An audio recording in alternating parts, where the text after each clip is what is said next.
कार्तिक मास के छठे दिन की कथा का सार कुछ इस प्रकार है कि ब्रह्म मुहूर्त में उठकर तुलसी जी की पूजा करें, तुलसी जी को दिया लगाएं और उसके बाद जितना हो सके ना इन दिनों यानी कार्तिक महीने में गर्म पानी की अपेक्षा ठंडे पानी से नहाएं तो इसका फल बहुत मिलता है।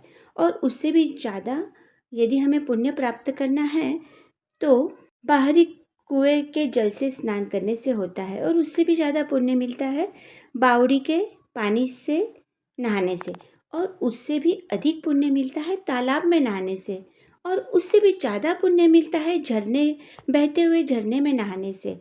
लेकिन आज के इस दौर में ये सब कुछ संभव नहीं है और सबसे ज़्यादा पुण्य की प्राप्ति होती है जहाँ दो नदियों का संगम हो या फिर तीन नदियों का संगम हो।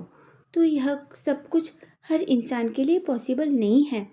तो आप अपने घर में ही ब्रह्म मुहूर्त में उठकर सुबह सुबह स्नान करके पवित्र होके तुलसी जी की पूजा करें और भगवान विष्णु जी का ध्यान करें और प्रभु को नमस्कार करके कहे कि हे जलाशयी भगवान, आपको मैं प्रणाम करता हूँ। ऋषिकेश, हे ऋषिकेश, आपको नमस्कार है। मेरे दिए अर्घ्य को आप ग्रहण करें। वैकुंठ प्रयाग तथा बद्रिकाश्रम में जहाँ कहीं भगवान विष्णु गए वहाँ उन्होंने 3 प्रकार से अपना पाँव रखा था।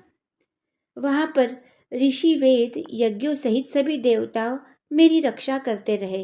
हे जनार्दन, हे दामोदर, हे देवेश, आपको प्रसन्न करने हेतु मैं कार्तिक मास में विधि विधान से ब्रह्म मुहूर्त में स्नान कर रहा हूँ या फिर कर रही हूँ। आपकी कृपा से मेरे सारे पापों का नाश हो और मुझे सारे पुण्य मिले। हे प्रभु, कार्तिक मास में व्रत तथा विधि पूर्वक स्नान करने वाला मैं अर्घ्य देता हूँ। आप राधिका सहित ग्रहण करें। हे कृष्ण भगवान, हे बलशाली राक्षसों का संहार करने वाले भगवान, हे पापों का नाश करने वाले प्रभु, कार्तिक मास में प्रतिदिन दिए हुए मेरे इस अर्घ्य को, इस पूजा को आप स्वीकार करें। कार्तिक स्नान का व्रत करने वाला फल मुझे प्राप्त हो। ये सब चीजें आप ईश्वर के सामने कहें। इसके बाद विष्णु भगवान, शिव भगवान तथा सूर्य का ध्यान करके जल में प्रवेश करें और नहाए। और सप्तमी, अमावस्या, नवमी, त्रयोदशी, द्वितीया, दशमी आदि तिथियों को आंवला तथा तिल से स्नान करना वर्जित है। जिस भक्ति भाव से भगवान ने देवताओं के कार्य के लिए 3 प्रकार का रूप धारण किया था, वही पापों का नाश करने वाले भगवान विष्णु अपनी कृपा से मुझे पवित्र बनाए।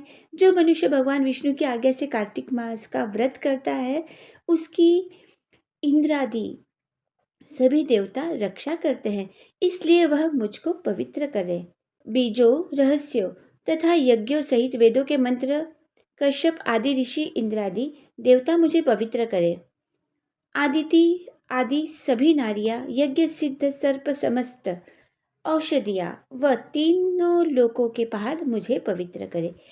इस प्रकार कहकर स्नान करने के बाद मनुष्य को हाथ में पवित्र धारण करके देवता, ऋषि, मनुष्यों तथा पितरों का विधि पूर्वक तर्पण करना चाहिए। तत्पश्चात भगवान विष्णु जी का पूजन करना चाहिए। सभी तीर्थों के सारे देवताओं का स्मरण करके भक्ति पूर्वक सावधान होकर चंदन, फूल और फलों के साथ भगवान विष्णु को फिर से अर्घ्य देना चाहिए और ईश्वर के सामने ये कहना चाहिए कि मैंने पवित्र कार्तिक मास में स्नान किया है। हे विष्णु, राधा के साथ आप मेरे किए हुए कार्य को ग्रहण करें। और फिर एकाग्रचित होकर भगवान विष्णु जी की प्रिय तुलसी माता जी की पूजा करें, उनकी परिक्रमा करें, उन्हें प्रणाम करें और कहे, हे देवी तुलसी माता, देवताओं ने ही प्राचीन काल से तुम्हारा निर्माण किया है और ऋषियों ने तुम्हारी पूजा की है। विष्णु प्रिया तुलसी, आपको मेरा नमस्कार है। आप मेरे समस्त पापों को नष्ट करें।